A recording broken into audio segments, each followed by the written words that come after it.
What's good? What's up, JK? How you doing, What's man? happening?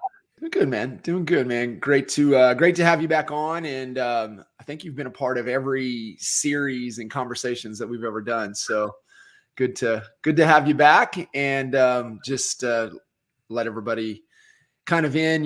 This is our agent to CEO conversations, and really it's about the evolution and the progress and really the bumps and bruises and trials and tribulations that it takes to go from that solopreneur single agent, either out there slaying it on your own or within a team environment, and really that evolution and what it means and what it takes to really become head of your business and, more importantly, the head of your life. Yeah, man. I can share some wisdom at this point.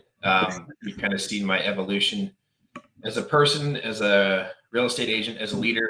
There's certainly lots of bumps in the road, but I'm just excited to be here, and I just wanted to say thank you for having me. It's been an honor to be in business with you, to be coached by you. You've certainly helped me and inspired me to be a better leader, better person, and you've seen me from day one to year 11 now in this business. So pretty Yeah. cool. Yeah, it was cool. Last week being able to spend time with you guys, Greg and Micah, and a lot of the the collective organization, as well as just there in your hometown, and really being able to kind of connect and see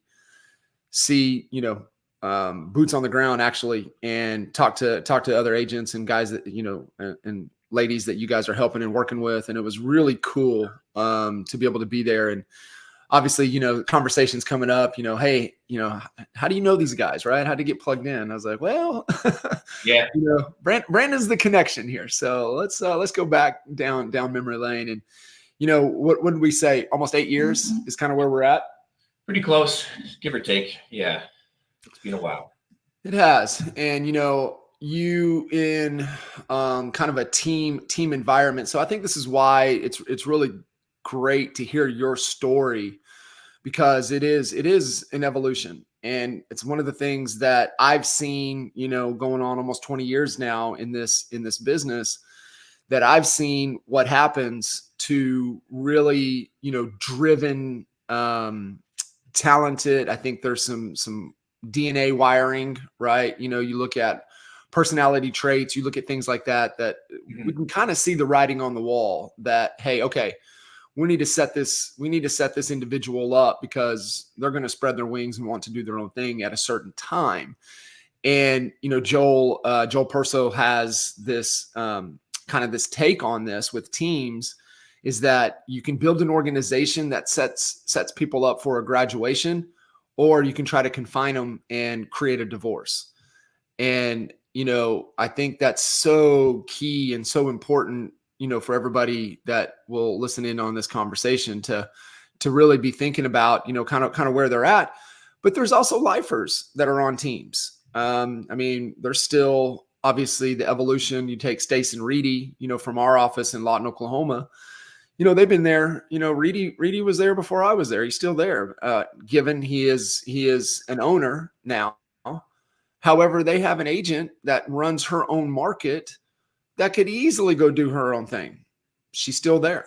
And it's just, I think it's just finding what lane you want to drive in, and really that culture, that environment. But most importantly, what are your dreams, your ambitions? So, man, I would love for you to give a little context, and let's kind of walk through that path, because there's so many lessons learned along the way, to where, first opportunity with I met you getting into the business. You were already there and cranking, and maybe even leading up to that point. And then let's talk some bumps and bruises to where we're at today. Yeah. So to your point there too, I agree. It's really comes down to whatever a specific individual wants, and there's no right or wrong answer, no right or wrong path. And that's why I really liked what you said there. It's really, either helping them come to a conclusion and maybe even a graduation, or ultimately a divorce. And so I've kind of been on both sides of that, and I like trying to find within a single person what they're truly wanting, what they're truly looking for. And that's by being curious and asking questions. But yeah, going back to when we met, I wasn't slinging, to just jog your memory a little bit. I certainly wasn't successful. I wasn't slinging a lot of homes yet. I showed up at my first event ever in Dallas. And I was, I maxed out my credit card to go. I was, living month to month for the most parts. I certainly was never in a terrible situation by any means, but I believed that I needed to get in proximity of people that were doing what I wanted to do. And so I went to my first event, and events are like a paradigm shift, right? They truly are. And it's like, it's a place you go or you take someone in your organization to inspire and motivate them. And our good friend, Jay Kinder, he talks about events all the time. And that was the big first aha moment in my life. I went to an event. I sat front row all 3 days, I believe. It was a 3-day event. And Mr. Jay Abram came up on stage. And if you don't know who he is, you should probably look him up. And there was one thing before he came up on stage. It was Jay Kinder. And he said, I don't know what it is about Jay Abram, but when he starts talking, you almost get like hypnotized. It wasn't that word, but you just get sucked into what he's saying. And it's just, the brain just starts going like this. And it happened. I swear. And I put my head down and I started taking notes, and I started writing the blueprints of how I would sell X amount of homes next year. And the amount of homes was probably 4 to 5 times more than I had sold the year before. And he finished speaking, and I looked up and I looked down. And I'm like, holy crap, Jay, I just did what Jay said I would do. It was nuts.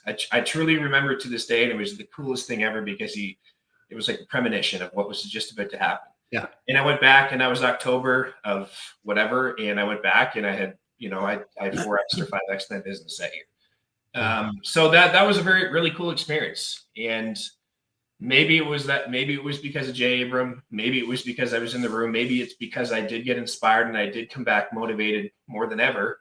Or maybe it was a combination of them all. But what I've learned from events is usually now in my career, it's usually the conversations I have outside of the actual event that really catapult me and are those golden nuggets I bring home and I put into my business.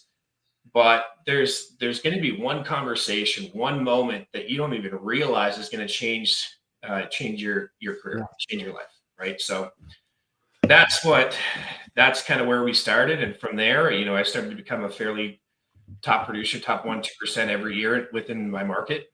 And when that happens, ultimately, most real estate agents, not all, they start thinking beyond production. That's the evolution of a real estate agent. That's what I believe anyways. We could argue that all day. But then you start thinking, okay, well, should I start my own brokerage? Should I start my own team? What's that next hire? What's the true vision now? And you have to sit down and you have to go back to the drawing board and recreate that vision, right? And the vision is that thing that makes people never want to stop.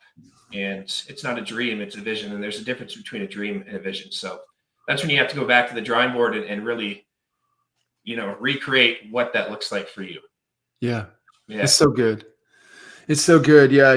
Just thinking through, Abraham will dang sure he'll put you in a trance. What he does, and we had the opportunity, we face to face with him in 2005. And just the way he marketed to us and the way he got us, but he was speaking our language. And I think the thing that you have to be out there you have to be curious.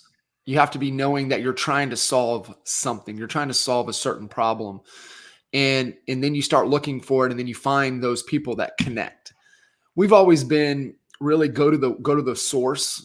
That's always kind of been our, like, okay, who did they learn from? Okay, who did they learn from? And so for us, we led us down the path with Jay Abraham, and we wouldn't be here today if it wasn't for him. He changed our life. He changed our thinking.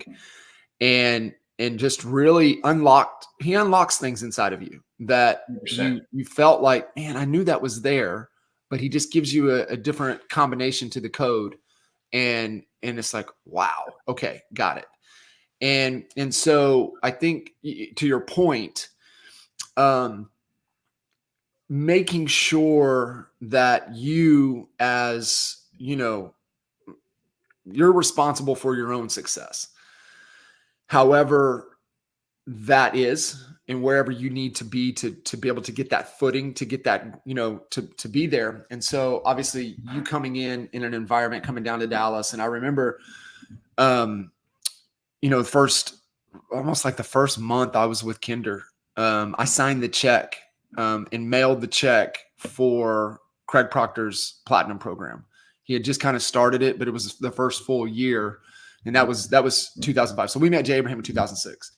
So 2005 was our first full year in Craig Proctor's Platinum program. And that was the biggest, highest level program that was rocking, right? The rock stars were in that room, like the who's who in the real estate industry. They were in that room. Right. And so, but I always remembered that Kinder, said, hey, let's get this. Hey, get a sign up for the event. And then I was like, okay, where do you, I just started really kind of working with him. And he's like, no, you're going with me. And that always really stuck with me. And I push that not only on myself, but I push that to everybody. If you've got key people, you have to invest into their success. And that's why one of my number one core value is growth personally and professionally. Like every day we're doing something to grow personally and professionally every day. And, so to your point, coming down there, and there was this Henry Ford quote that says something along the lines, I'm gonna butcher this, but it's something along the lines of, would you rather have your team to be trained the best that they can be and eventually become your competition, or would you rather them not be trained and work for you forever? Yeah. I'm like, actually the best in the world. I can train my competition all day long. I'm good with it as long as they're good for me while we're together. Yeah. But I think that sets up I think that sets up the graduation piece. And I went through a divorce with Kinder in 2007. And it's to your point right there, right? It's like, what's the vision, right? And go back to the well, like you said, the vision and the dreams are different. And what I found, and Ed Milet says this perfect. I think you even told me about this one, was that, if you're in an organization and the vision is not big enough for you to achieve your dreams, then you're going to leave. And so you look at that from, we're talking kind of evolution here, kind of our team members, because we've both been team members, and now leading organizations in that evolution. And I think understanding that is so important. And so for you, what was that like? Okay, I need to spread my, I have bigger ambitions. I have bigger dreams, or I don't believe in this philosophy anymore. Like, where do you, for you, where was the change? But where do you see organizations? Where do they miss the mark? That's a really good question. First of all, I think that, again, too, there's no right or wrong vision, right? It's so, I guess my answer to that then would be, you have to truly believe in it, and you have to truly be bought into it. And if you're not, and if you don't 100% believe in it, and you're not 100% bought into it, then you're probably not in the right place. And I think that was the first transformation for me. I said, okay, I like what we've done. I'm proud of everything we did. But I think that it's time. This is my belief system over here, where I see the real estate industry going, where I see the win-win situation for the agent and maybe the team leader in the organization. And I just had it, and oddly enough, I was at an event, and this is actually a really cool story, and I like to share it because it's super neat. So I was at one of the events in Dallas, and I met an awesome gentleman named Dustin Black, and he spoke, and I literally said to myself, I'm like, I'm going to go connect with that guy. I'm going to go meet him. And I did that in the hallway. We exchanged information, and we went out had an awesome evening, and we stayed connected. But anyways, probably about a year later, I see him on Facebook, and he's giving away some tickets to Stuman's $1 Million Mastermind in actually I think it was Dallas as well. And I jumped on there, shot a video right away, and within 30 seconds, he's like, "You got a ticket? I'm flying you down."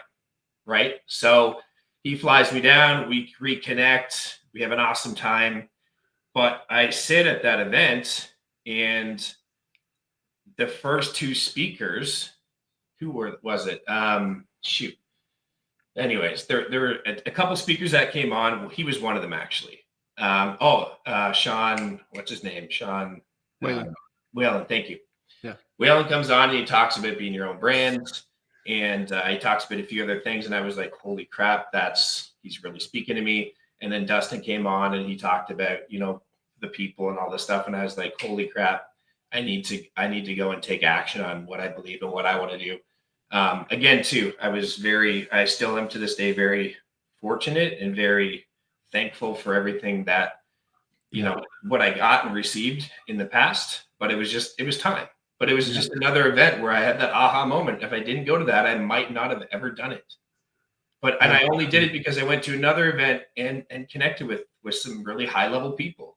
And what's really cool about events is when you do put yourself in proximity in rooms of these people that are speaking on stage, that are worth millions, tens of millions of dollars, super successful, you realize that you're not that much different than these people.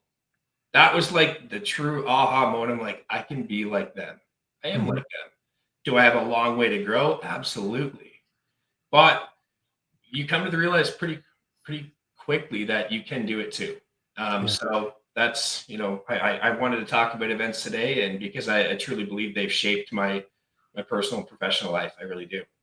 Yeah, such a great point. And just context to who you were referring to, people listening, is Sean Whalen is Lions, Not Sheep. And then Dustin Black has Black Tie Moving. It's all over the U.S. And he's actually pursued his passion in the music industry. So guys, go check him out on Spotify or wherever streaming music. Dustin Black. But events are it's the energy and it's proximity to other people that are trying to figure things out as well. Right.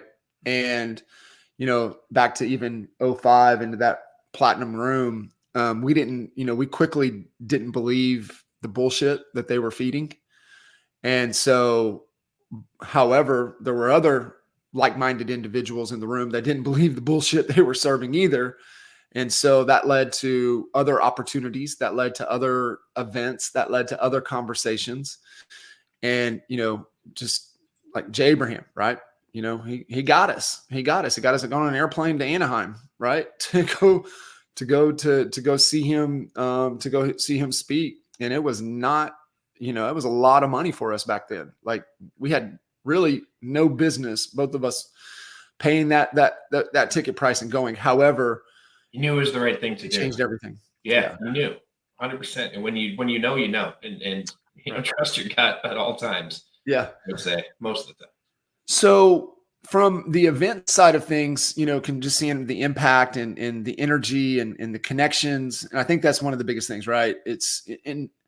I think you and I have been to so many events, and especially, I really focus on the events that I have because I don't want to be the event place that people go to have the conversations outside of the room. I want to create the events and the space to where the conversations they're going to happen outside of the room, but I want them to happen inside of the room as well. Because that's what I believe, that you want to be in a room that everybody's growing. It's not like, so I'm going to be the dumbest one in the room. No, you're not really. I mean, you have something to bring to the room, and you're going to help elevate the room. And so that for me is finding those type of places to where the people around you are there. Yeah, they're being a little selfish, but they're also, selfless as well. And they're really contributing and they're really pouring back into the success of everyone. So, for you, Brandon, as kind of the transition now, kind of in that head of company role, I mean, where do you see the changes, if any? Like what's changed? Well, now that the way things have shaped up, we're really looking to really dial in and systemize and process out how everything's working. Without a process, it's pretty hard to scale, at least scale at the pace that you want to, that align with your vision. So I would say that that would be kind of the thing we're focusing on most right now. Yeah. Yeah. Yeah, I think too, when you get into that, because even as an agent, this is the one thing, like even starting to pour into Caitlin, into my daughter, and she's going through getting her real estate license right now. But just starting to like, I mean, even though you're going to be on a team, you're in an organization, you're in this company, you still have to treat every day, and you have to treat your business like it's your business. And I think, you take that ownership mentality no matter where you're at, even if doesn't matter what your title is, you still are responsible for your own success. Has that been one of the things for you that you've kind of held to the whole time, or did that kind of shift a little bit when you started to have to take on the responsibility? Really, it's the responsibility of others is the big thing too. Yeah, it's you certainly learn as you go sometimes. The bigger you get, the more obviously that is served on your plate, the more unexpected things happen. But that's why it's really important to have a plan. Because without a plan, there are going to be lots of things that kind of control your day and your week and your month and your life. Right. So I truly do look at my calendar every week. I circle back. I try and align it with that perfect day that I've created for myself. Um, does every day go perfectly? Of course it doesn't, but I'm doing everything within my power to make sure that I'm checking as many of those boxes as I possibly can. And I love to work. Right now, part of my vision is to work really, really hard, 4 hours a day. Um, that doesn't mean I don't work more than that, for the record, but work really, really hard, 4 hours a day. And then a lot of the times, my time is fulfilled with my family, with helping other people, the things that just come up. So I hope hopefully that kind of answers your question a little bit. Yeah, it does. The thing, you go back to what you just said, and you go back, and if people would put a stopwatch to the time that they're actually working, doing the things that moves their business forward, they would be blown away. They'd be blown away. And I shared that mental exercise. I think I shared it with you guys. I shared it with Matt and DJ. But the mental exposure on that is, imagine that you had a film crew that was streaming you 24/7, and it was streaming to the people you care about the most. It was going to your family. It was going to your kiddos. It was going to, to those people that, that look up to you for, for many reasons. And one, out there, slaying, slaying dragons to, provide, keep the family feeling safe, financially, and keeping them just safe in general.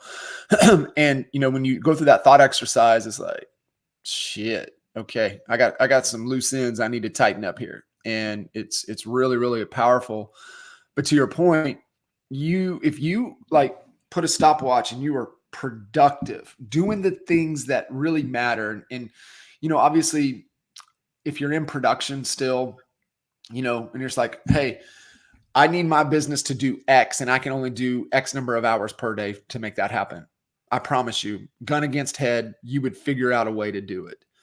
And I love what you said, man, because you're kind of drawing a line in the sand. You're like, I'm going to hit these targets, but I'm only going to do it this amount of time. Then it's like, okay, well, what's the effort that's required during that amount of time for that to be true? Mhm. I love that. Yeah, and I think the more we grow and the more money we make and the more successful we get, I think it's super easy to become complacent. I mean, I doubt that there's a leader out there that hasn't at least a little bit swayed that way. Mm-hmm. But it's good to acknowledge it and be aware of it. I mean, I went through a little bit of a lull last year, And I rode the wave, and from the outside in, it probably looked like everything was amazing. And you know what? It wasn't that bad. But for me, I wasn't getting the fulfillment out of this business that I need and that I want. And what really turned that dial back to where in the direction that I needed it to go was coming down to Pittsburgh to see you and sitting down with you for 2 full days and unpacking and recreating a brand new vision for the future. And as soon as we did that, boom, it clicked, and everything was, fulfilling again. And we knew the vision, we knew the direction we needed to head. We knew the work ethic and workload that we needed to fulfill. And here we are. I mean, we've probably done in the last 6 months what had I continued on the same path, probably would have taken me 18 months. So I probably collapsed a year. Yeah, that's I love that. And was it the reset of the vision? Was it the stepping out of the day-to-day, getting out of the norm to kind of, kind of breathe a little bit, get away from the, the normal day-to-day, but then really put some thought into what we want this to be? 100%. Yeah. And just going deep, going personally deep into what I really wanted out of this life. And that's not easy to find. And it's not easy to admit sometimes either. So that whole session was pretty cool, to say the least. Yeah, it was great. How important, because, I'm pro partnership, although I've had some train wreck of partnerships. I'm pro one partner. I can argue against having 2 partners. Yeah. And I know you're the same, right? You've got a great partnership, but you've also had some disastrous partnerships. Mm-hmm. So for you, how important is it who you're riding along with every day? I agree. It's really tough to find somebody that you have such a high level of trust with, that you don't clash with, that you're able to say, these are my roles. These are my roles. You stay in your lane. You could hold each other accountable in the right way, in a respectful way. And it's very tough to find somebody like that. And yes, I've had partnerships that haven't gone great in the past, but I have one that's could not be going better in the moment. But sometimes you have to. You certainly do your research, and you sometimes just you need to make decisions, and everything's not going to go perfect. It never is. And if you think it is, you should probably get out of this business. Right. But the best part is when things don't go perfect, you learn a lot. And the things that haven't gone great for me in the past, I've learned so much from, and they've helped me grow personally and professionally.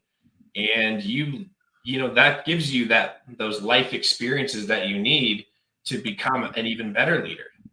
And so I share my challenges with a lot of people, not to share like, hey, this is the crap I've gone through, but I can help them through the challenges that they're going through too, because I've had a lot of the same experiences. So people call me all the time and say, hey, I'm going through this, and I can give them some really great advice. And I probably do that, 3, 4, 5 times a week, which is great. So I'm grateful for it all, to be brutally honest with you. I really am. Yeah, it is. I think it's, because you're not going to get there on your own. And, you want to build something that, on a solid foundation, something that's sustainable. You got to find people that complement you. And, we all have weaknesses. We know our strengths. We have our weaknesses. We have blind spots. And I think finding a partner that complements you, that is willing to do the things that you have no desire or interest to do, is so key. It's so key. And I think when you find that, man, that's where a lot of magic happens. And, then I think you have to take it in chunks too. I think you have to look at, okay, and it's that Jim Collins question. It's on the VTO, right, that I share with all of you guys, all the clients, that I really push everybody to use. And it's the Jim Collins question. It's on there. It's like, what does this have to look like for me to stay committed to it for the next, he says, next 10 years. But think about it. I mean, if you just wanted to next 5 years even, right? So, if you're in a partnership or thinking about getting a partnership with somebody, I think that's the question that you guys have to ask yourselves is like, man, what does this have to look like for me to stay committed to this vision for the next 5 years, 10 years? And I think when you get there and you get everybody on the same page, that's where, you're still going to come at each other a little bit because you want that, right? You want that permission to be, it's one of our values, right? It's just that candid communication, right? Kind. We're going to be kind. We're not nice, but we're going to be kind. We're going to be very direct. We're going to be very candid in our conversation. And I think, that's easier said than done, but finding people that can communicate with you, that push back because they know that you want to be better is, to me, is who you're looking for. Yeah, honestly, I don't think you could have said it better if you even tried. Yeah, it is very tough to find somebody that challenges you, but you respect it and you're glad every single time that they do. But to fill in your blind spots, like that is boom, that's bang on. And that's what Greg and I do every single day. There's not a day typically that goes by where we're not connecting, even if it's for 3 to 4 minutes, talking about what we've done, because we do a lot of things that aren't in our calendar now, that come up. So they're like, hey, just so you're aware, we do this and this and this, and then running scenarios by each other, asking for feedback and filling those blind spots. And yes, I do a lot of things that he doesn't want to do, and he does a lot of things that I want to do. And that's why it's such a perfect little partnership that we have. Yeah, it's so cool. And it's also fun, like just observing, right? Just seeing you guys just when it was just the two of you, and me and Leanne there in Pittsburgh. And then it's last week, right? A whole bunch of people around. 200.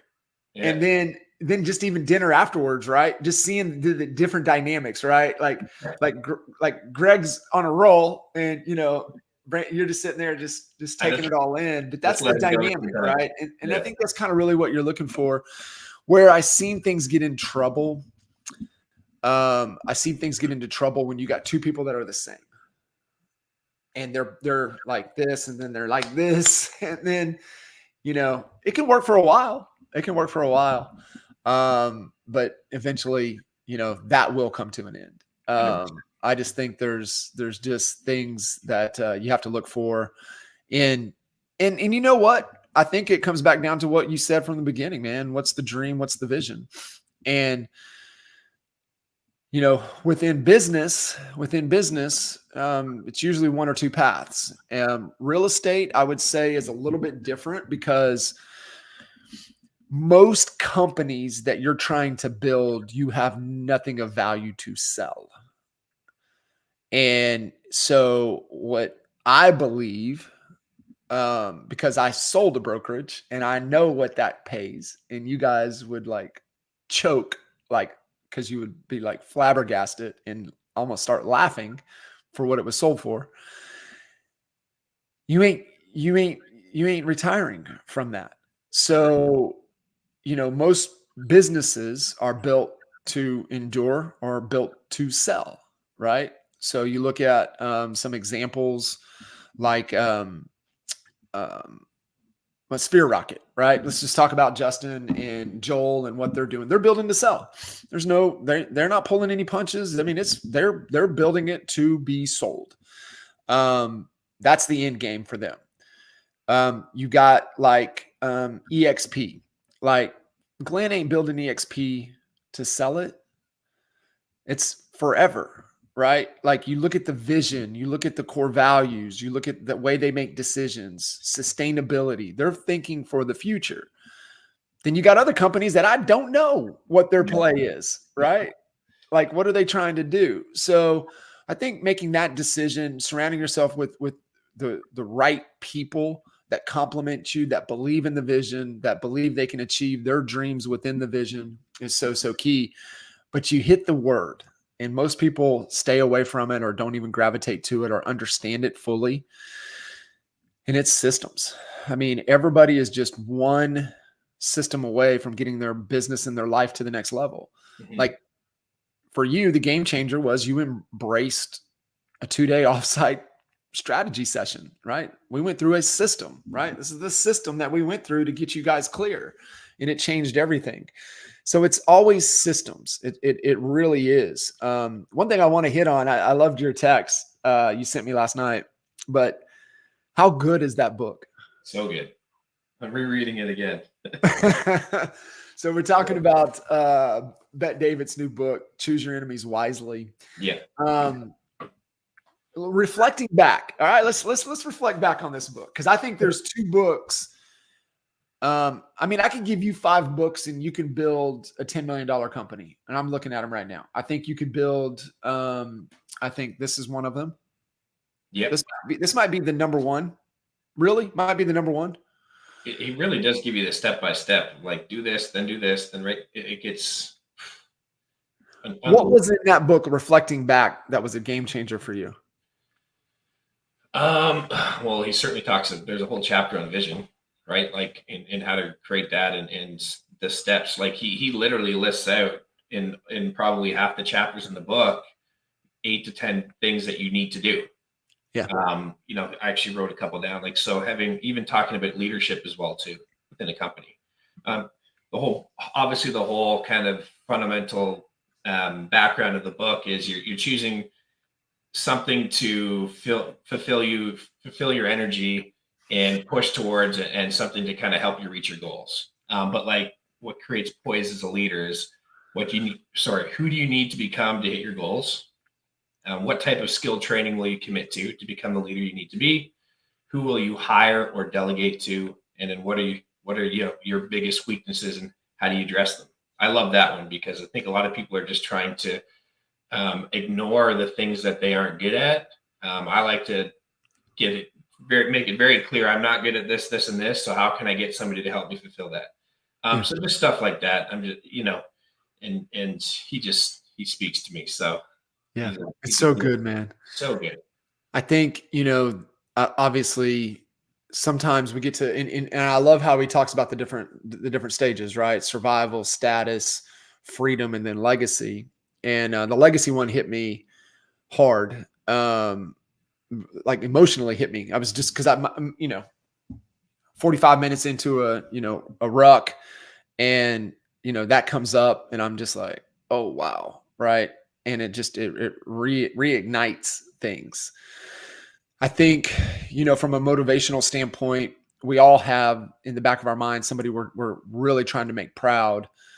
But man, you got to have that ignition, and he hits it right from jump. I mean, it's the name of the book, man. You got to have that enemy in your sights, and you've got enemies at every stage. And sometimes you get to a level and they're no longer an enemy. They don't serve you. And I love how he breaks it down, right? If you're ahead of them, they're not a good enemy. But yet if they're out there and you need something to prove and you're trying to get to that point, then they might be the right enemy for you. And, I remember because I made Al listen to it right away. As soon as it came out, I had Al listen to it. He goes, holy shit, that's where it's been missing. Yeah. Because, he's been living freedom, and he lost sight. He had no enemies. And so, but there's always another level, man. There's always another level. It was really good. What would you put on that short list to somebody that really wants to grab the reins and really truly become the CEO of their company? What other books? Let's give them a couple others that they would put on that list. Definitely Beyond Entrepreneurship 2.0. Yes. The Gap and the Gain. I know that's one of your favorite books. Yes.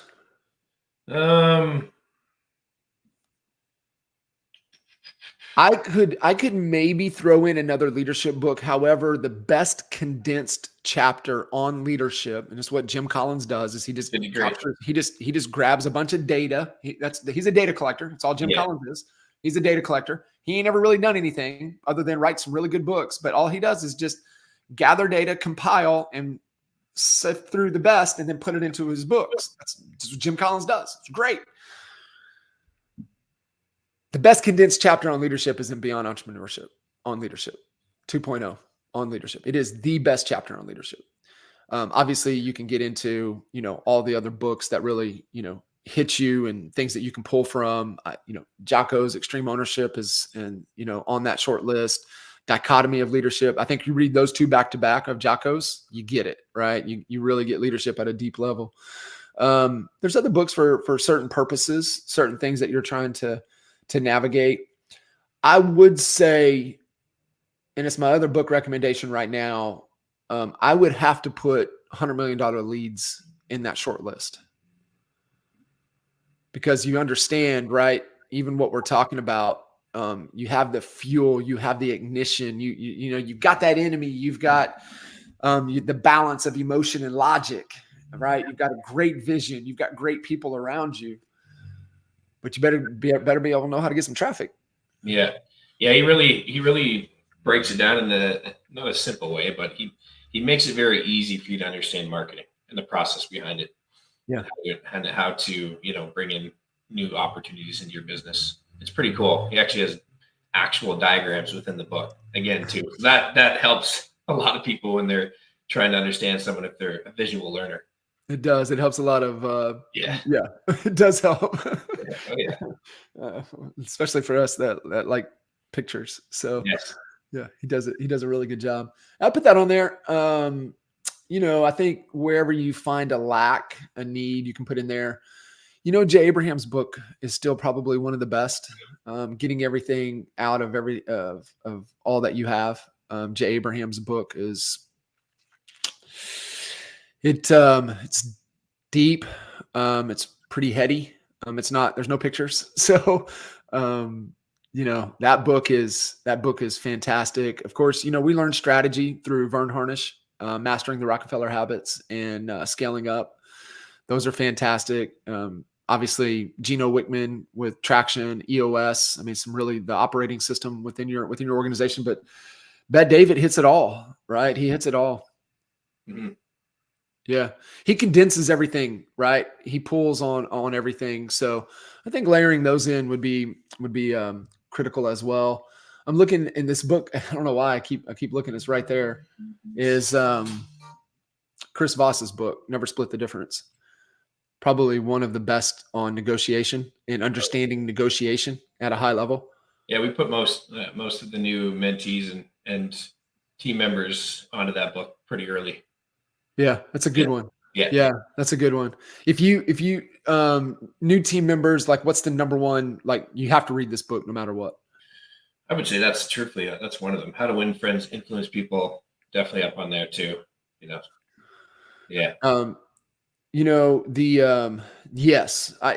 That is. Geez, his name's slipping me, but he wrote kind of the thinking how to win friends and influence people for today's age, because what he says is how to win the right friends and how to influence the right people. And he, talks about a lot what you love, right? Getting in rooms, being at events, and, making those connections with the right people, not everybody, just the right people that are going to help you in what you're trying to accomplish in your life. Yeah, I think that's one of my favorite parts of this of life, but of this business is where it takes me, and the people I connect with and who I meet. It's fascinating. I like to understand other people's stories as well too, just like they like to understand mine and where we came from and where we're going. It's pretty cool. Yeah. That is way cool. What are you most excited about moving into this deeper into this year? New vision, new energy, new excitement. Like, what's really like got you really excited? You and Greg and the rest of the organization. Yeah, I mean, the word of the year for myself and us is growth. I know that yours is consistency, and it's certainly that's up there with it. But we're really focused on growth this year, and with growth comes more responsibility. So on the back end of that too is just really setting up a solid structure for the people that are moving into our world. So that's what I'm most excited about. But in return, what the reason it's growth and why I want to grow is to inevitably, buy back time in the future. And so that would be setting us up with, the other arm of our business, which is the investment side of things, and really looking to build that legacy for myself and for my family for the future. And we're already making some big moves and have already done some big things in the first, I guess it's the second month of the year, but in the first 30 days of the year, some things have already been checked off the vision board, which is really, really cool. Take a look at that and already see, a few big things checked off. We're on a good path. I love it. It is exciting, man. And just grateful and fortunate to be along for the ride for a lot of it. So it's really cool. Thank you. Awesome, brother. Well, I appreciate you jumping in. Fantastic as always. And definitely, that evolution. I mean, you're living it, and it's really, really cool to see. And what really becoming, not only the CEO of your company, but really truly doesn't happen until you can really truly become the CEO of your life. So big time. And thank you, John. Appreciate you. Love you for everything. You got it, brother. Appreciate you. Guys, we'll see you.